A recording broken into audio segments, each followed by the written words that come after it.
Seorang pejabat Kepala Dinas Pemprov Sumut dilaporkan seorang wanita ke Subdit Cybercrime Polda Sumut pada Rabu 9 September 2020. Korban mengaku beberapa kali diajak melakukan hubungan badan di dalam mobil hingga diminta melakukan video call tanpa mengenakan busana. Korban lantas melaporkan oknum kepala dinas tersebut lantaran disebutkan ingkar janji dan tidak segera menikahinya. Wanita berinisial DS itu mengaku oknum Kepala Dinas Pemprov Sumut yang dimaksud adalah pria berinisial S. Didampingi tim kuasa hukumnya, DS mengaku bahwa ia berkenalan dengan S pada tahun 2019 dari sosial media. DS dan S dikatakannya sempat bertemu pada awal 2020. Setelah pertemuan itu, S dikatakan mulai menggoda DS hingga meminta berhubungan badan di dalam mobil. Ia juga beberapa kali mengaku dijadikan objek seksual oknum tersebut dan diminta melakukan video call seksual tanpa menggunakan busana. Atas kasus ini, DS melaporkan oknum tersebut dengan dugaan kasus pornografi. Namun hingga saat ini, pria yang dilaporkan oleh DS belum bisa dimintai keterangan. Ia juga belum membuat klarifikasi apapun terkait dugaan aksi pornografi yang menjeratnya. Kejadian yang saya alamin, perkenalan saya dengan salah satu pejabat di Pemprov berinisial S itu perkenalan di media sosial pada tahun 2019. Awal kita ketemu itu sekitar tahun 2020. Itu pertemuan pertama saya dengan pejabat Pemprov yang berinisial S. Di situ kita ketemu karena niat saya itu ada suatu hubungan bisnis yang memangnya niatnya ketemu dengan beliau menawarkan. Dan di pertemuan kedua dengan beliau, saya memang udah melihat gelagat yang nggak baik ya. Salah satu contoh, dia sudah minta berhubungan badan di mobil. Itu saya masih punya bukti rekaman dia meminta itu. Dan terus hubungan kita berlanjut.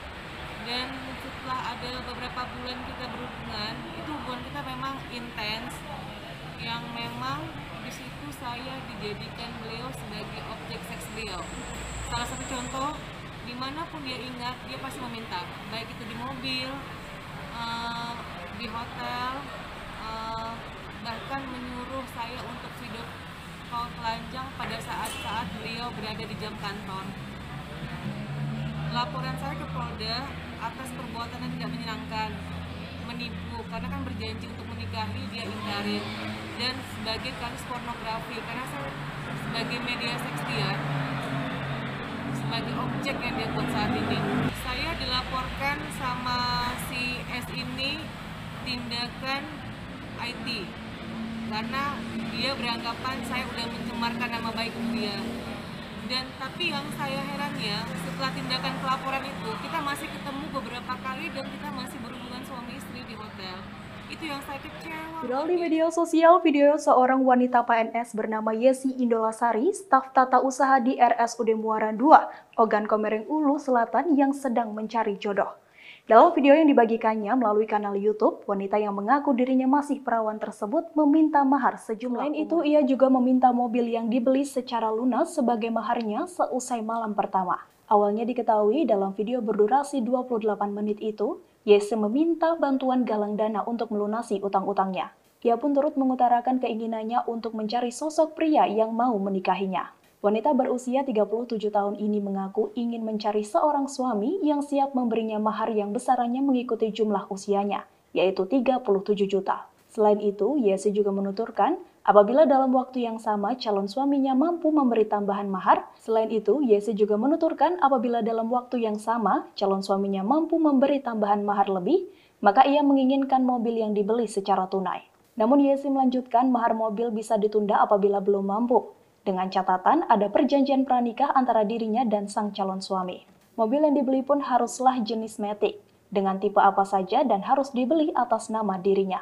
Ia juga berharap sang suami nantinya mau membantu dirinya melunasi utang-utang pada bank yang disebut berjumlah 150 juta rupiah. Untuk membuktikan bahwa dirinya perawan, Yesi pun menunjukkan dokumen hasil visum. Dikutip dari Tribun Sumsel.com, Dengan viralnya video tersebut, Badan Kepegawaian dan Sumber Daya Manusia Kabupaten Oku Selatan pun merekomendasikan Yesi untuk cuti. Kasubit Pengadaan dan Pemberhentian Pegawai BKPSDM Kabupaten Oku Selatan, Wahid, mengatakan bahwa pihaknya akan berkoordinasi pada pihak keluarga terkait pemberian cuti untuk keperluan obat. Disampaikan oleh Wahid, Direktur RSUD Muara II telah berkoordinasi dengan pihak keluarga dan inspektorat untuk meminta petunjuk terkait permasalahan oknum pegawai tersebut yang dinilai telah layak diberikan izin cuti untuk berobat. Sementara Direktur Utama RSUD Muara II, Dr. Erik Lestiano, mengatakan bahwa Yesi mengaku tak dapat memenuhi kebutuhan hidup sehari-hari pasca potongan gaji PNS yang dialaminya karena meminjam uang di bank.